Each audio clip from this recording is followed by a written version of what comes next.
Thank you guys so much for tuning in to another episode of Authors to Know and Their Books to Read. My name is Martinique Brown. I'm so excited that you have decided to tune into the show today. I'm excited because I have author Avalon S.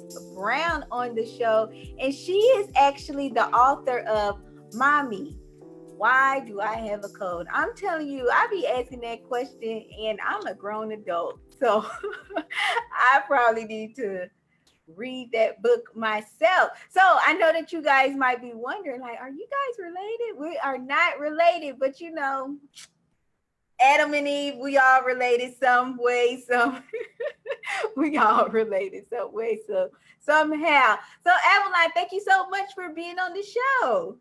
Thank you for having me. You are welcome. Viewers, I appreciate you for tuning into the show today. Make sure you go ahead and start sharing this video now so that more individuals will know more about Avalon as well as her book and know about the show. If this is your first time ever tuning into the show, then what I do is I actually supply all the information for you in the description box. So the link where you can purchase author Avalon's book.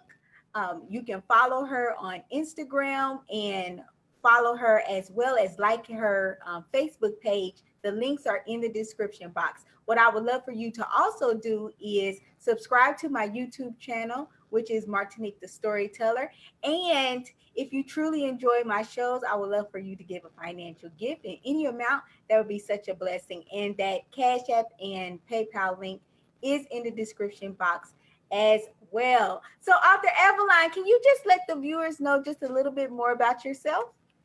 Well, I live in New Jersey. I've been a nurse, a registered nurse for 39 years. Wow. Yes. Right now, I've worked in many areas of nursing. Right now, I work in the area of infection prevention. Mm-hmm. I love to go to church. I am a faithful church goer. I like to do a lot of arts and craft. That's my pastime besides writing books. Other than that, I'm just working hard. Excellent, excellent. So, who are your main characters in your book, Mommy, Why Do I Have a Code? Actually, I kind of focused the book around my granddaughter, one of my granddaughters. Mm-hmm. And it's the granddaughter and the grandmother and the Okay, mother. Yes, okay. yes. So now is what's the name of the characters in your book? Solette. Solette is the little girl that's in the book. What the book is focused around her, and Okay. the grandmother and the well, actually, it's the nanny Uh-huh. and the mother. So it's mostly the granddaughter and the grandmother that's talking during this book. Oh, okay, okay. And I would just like to give a shout out to Debbie, Dorian, and Cheryl and Patricia who are tuning into the show. Thank you, ladies, so much for tuning into the show. Make sure you go ahead and share this video now. So, now Solette is your middle name, correct? Yes, yes. Okay, okay. So, why did you decide to write "Mommy, Why Do I Have a Code"? Well, what inspired me, I was at this book expo and I ran into this teacher and I was buying her book and we got to talking to each other. And she asked me, have you ever thought of writing children's books? Because Mm-hmm. my first two books weren't children books.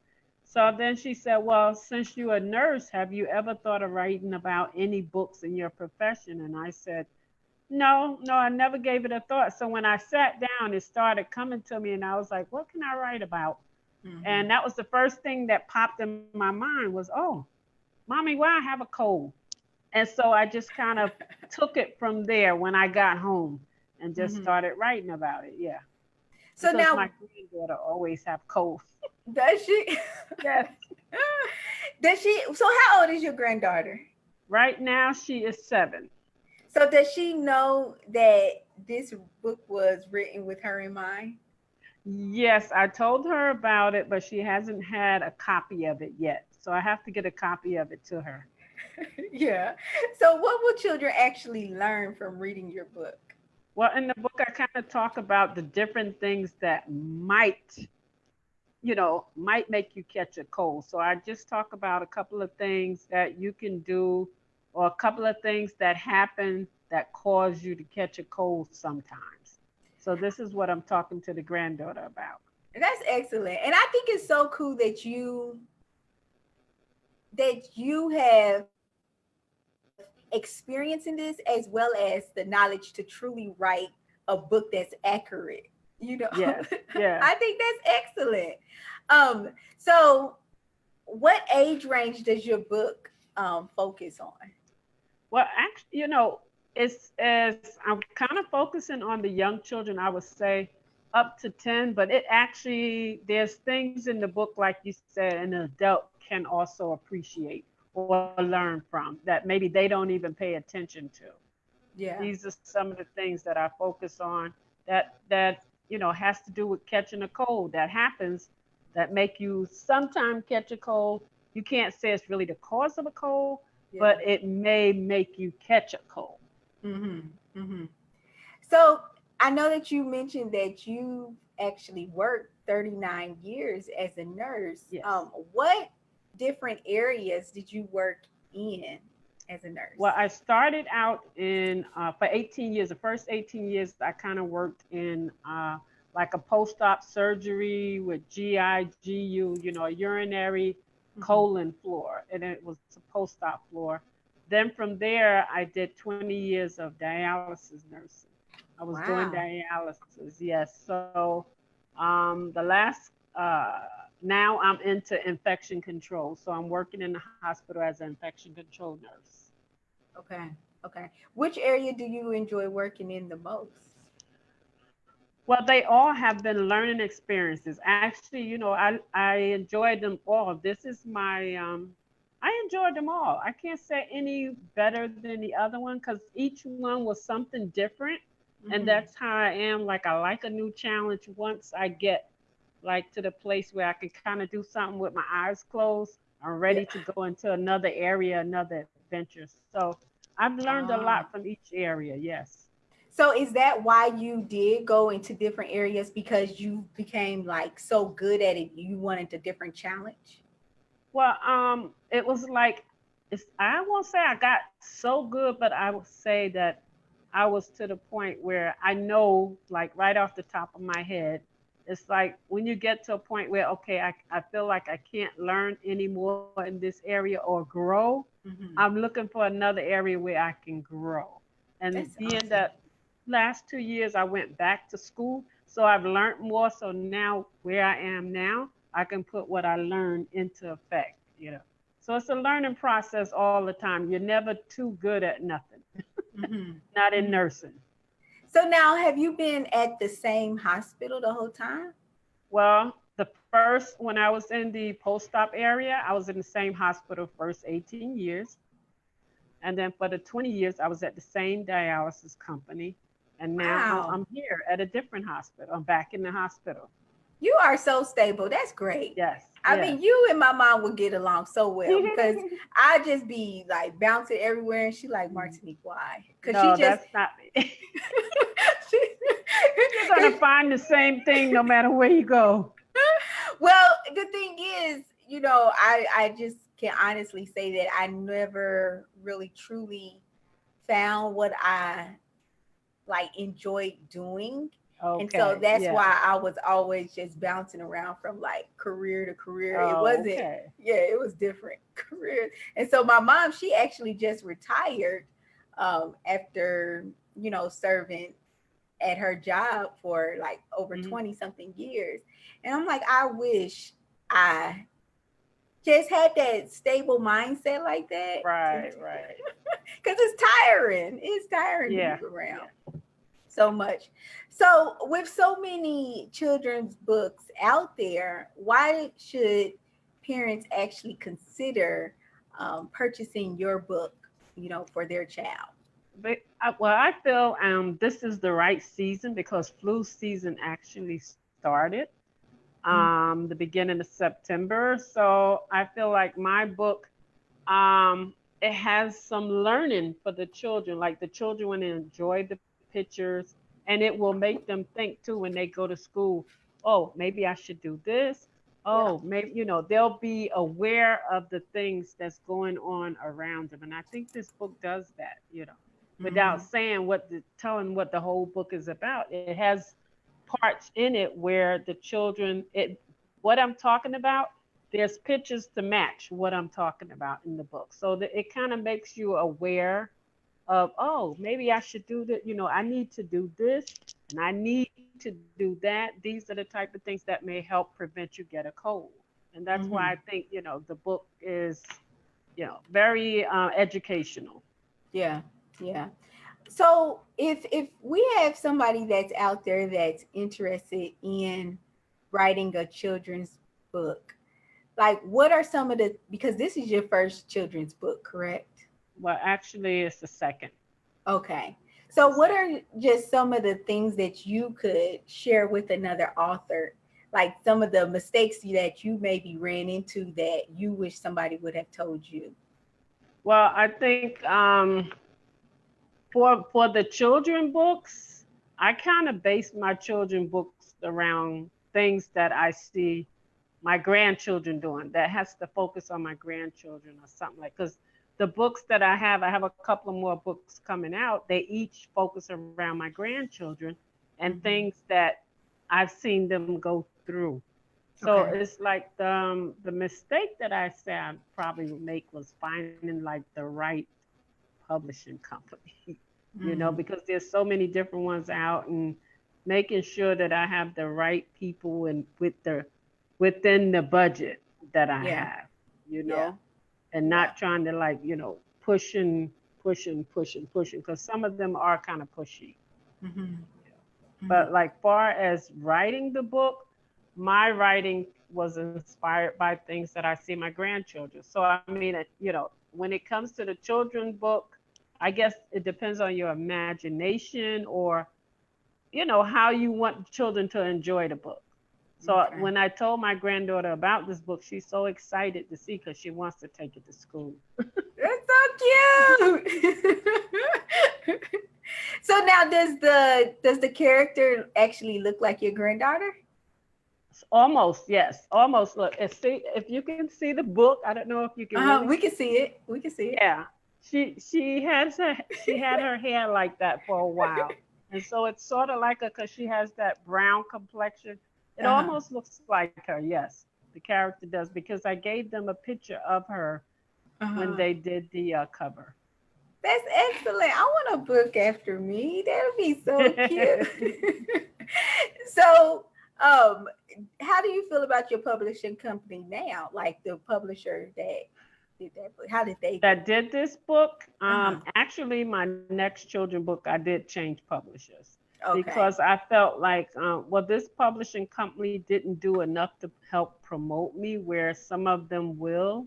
Mm-hmm. So this one didn't really do promotion. So that I was a understand. mistake of mine, not finding one that would like actually promote the book, help Mm-hmm. me promote it. So I kind of switched publishers.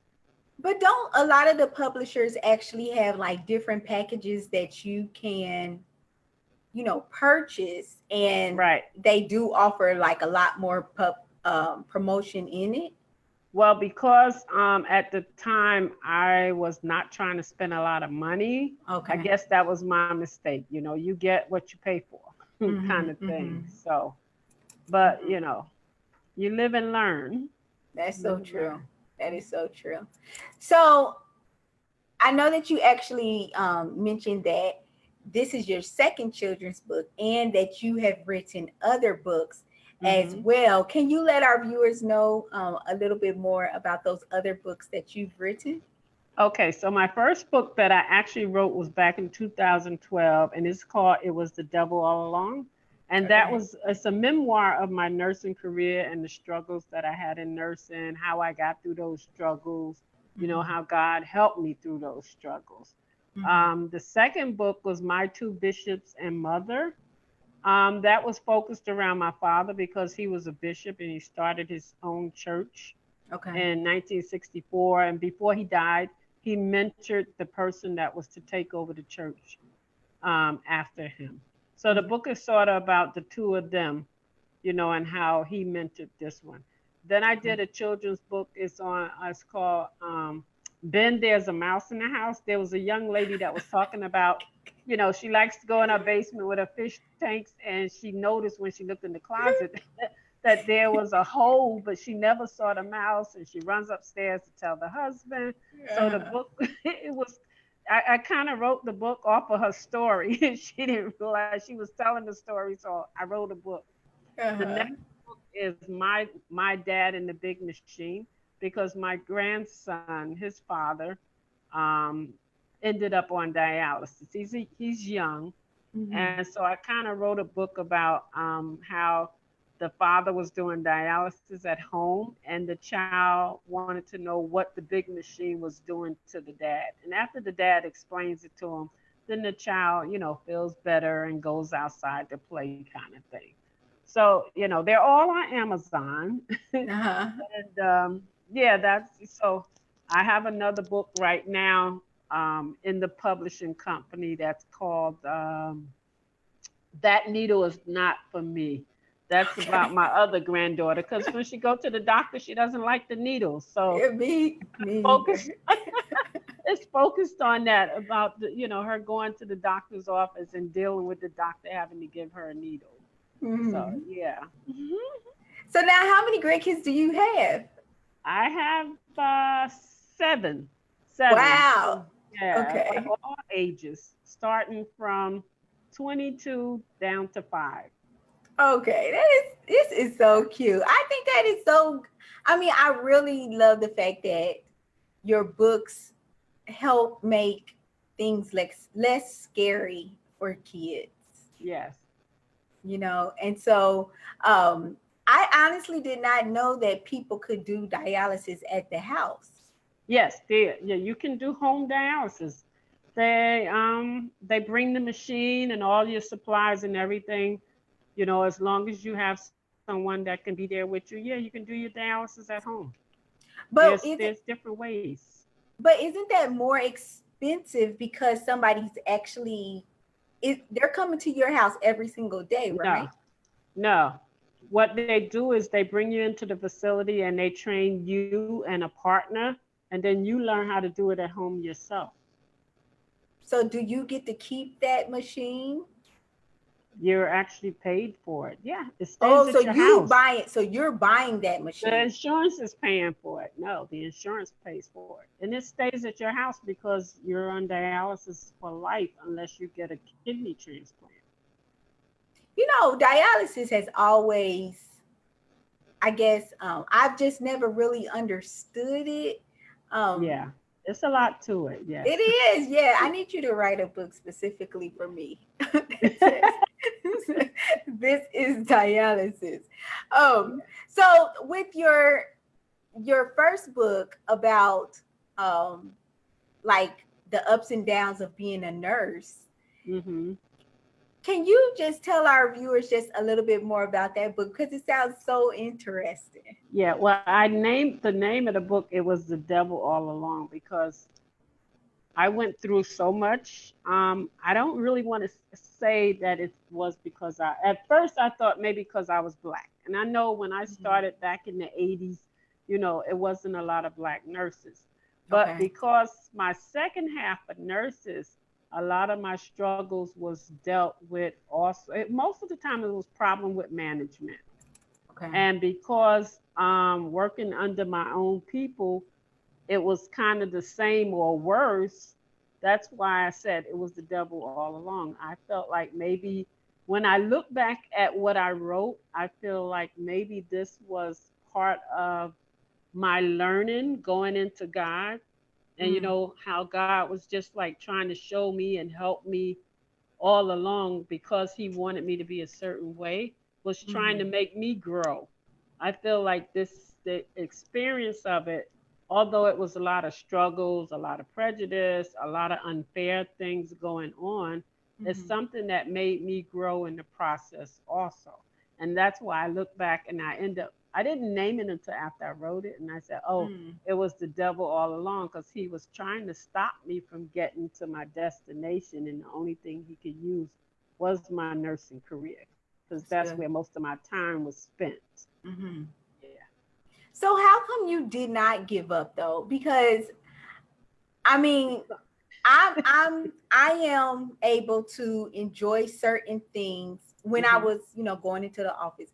I'm able to enjoy certain things because of individuals like you staying in the career Hmm. field and not just saying, you know what, I'm gonna go do something else where the people appreciate me Right. more. Like, what Be- made you not want to leave? because first of all, my father always said, never let them make you quit. Okay. And then I always had the mindset that I'm there for the patients.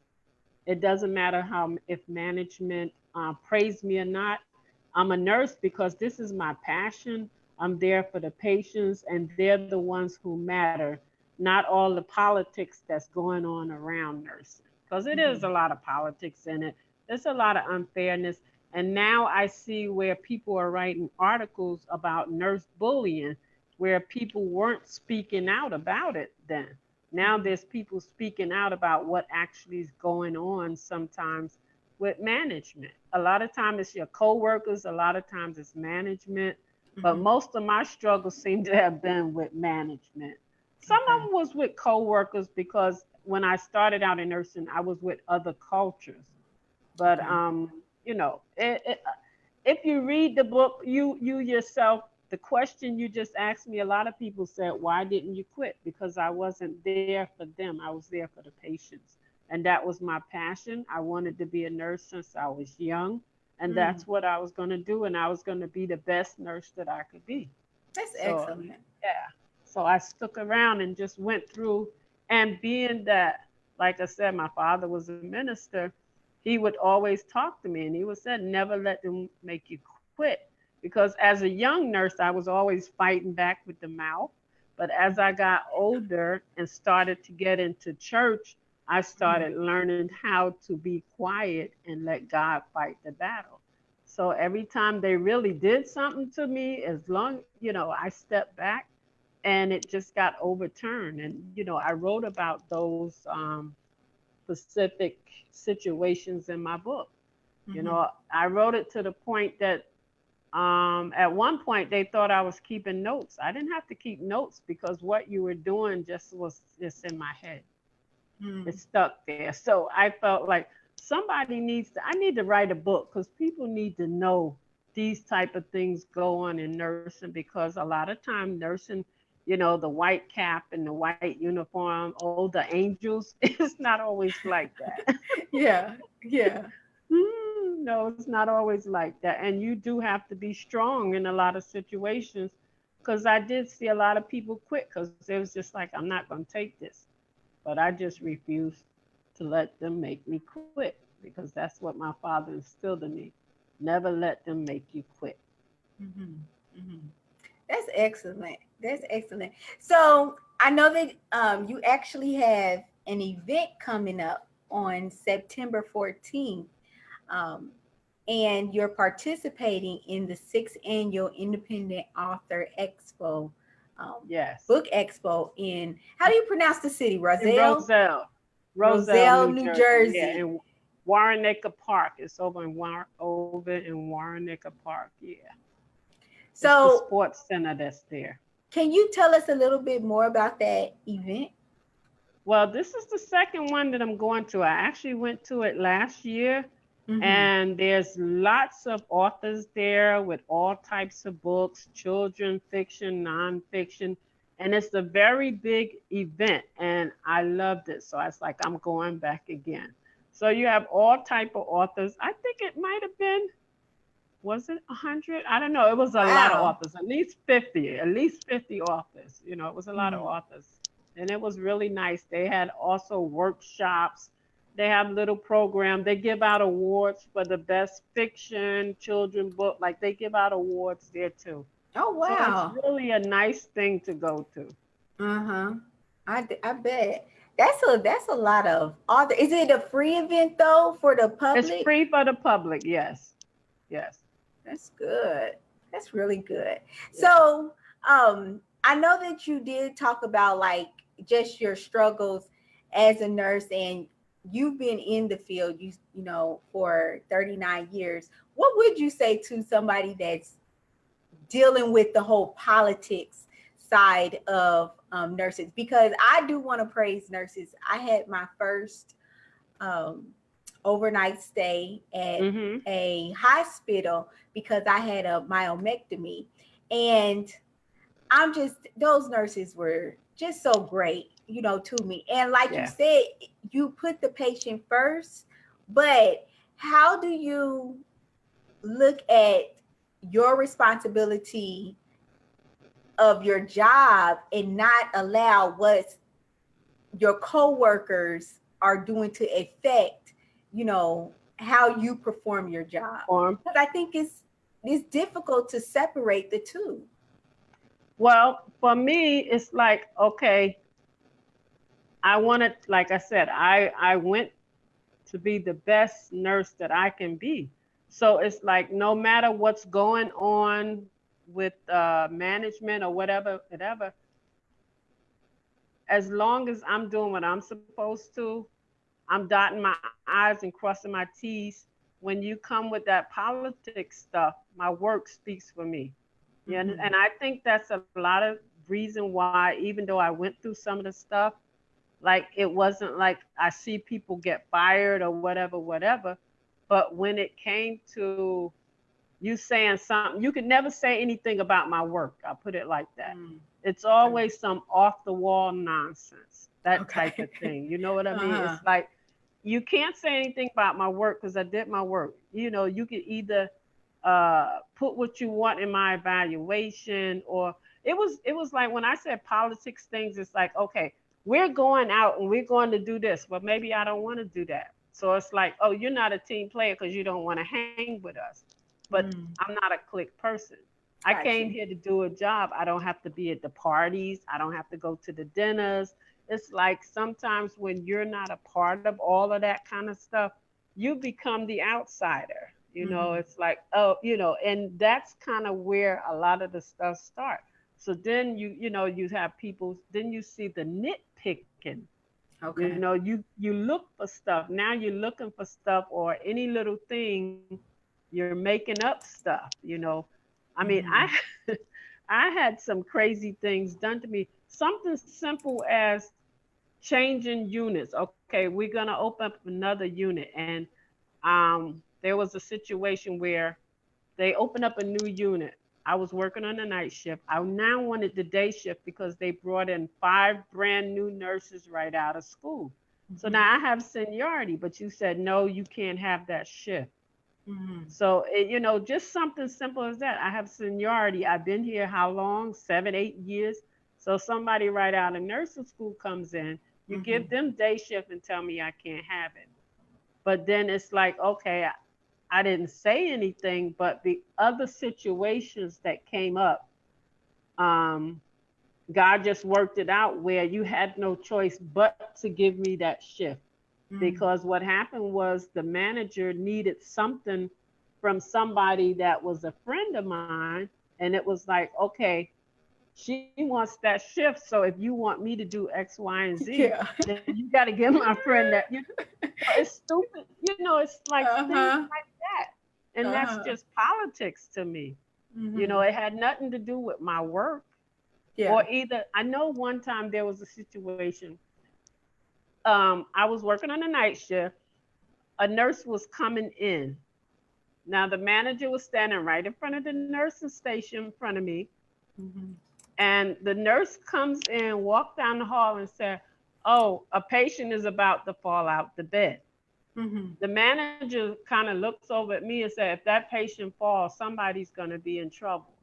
Now, why am I sitting at the desk going to be in trouble? That nurse came down the hall, walked past the room to Yeah. come to the desk and say, "A patient is falling." Why you didn't stop in that room? But you didn't say anything to her because All right. she's of another culture. So Uh-huh. you didn't say anything to her. It was okay for her to walk by the room, seeing the patient falling instead of going in the room. But it was okay for her to come to the desk. But me sitting at the desk, I'm going to Mm-hmm. be the one in trouble if the patient fall. Yeah. So Yeah. you know what I mean when I said politics. Mm-hmm. There's a lot of things, and it's all in my book. It's all in my book. Yeah, yeah. People who read it was just like, why did you stay? I said, because I wasn't there for them. I was there to be a nurse, and I wasn't going to let them just run me out for foolishness because I'm doing my job. Do you feel though that if you would have gone somewhere else, then you would have just ran into the same personalities? Well, a lot of times, just listening to other nurses, that work other places, they're going through stuff like that too. So it's like no matter where you go, you can run into it. Mm-hmm. So I mean, just for me, it was just like I'm not going nowhere. I'm gonna Yeah. be right, right here. I'm not going Yeah. anywhere. So Uh-huh. do what you because at some point I'm really gonna say the deeper I got into God, at some point it was like, devil, do whatever you want, but I'm right here. That's I'm still excellent. here.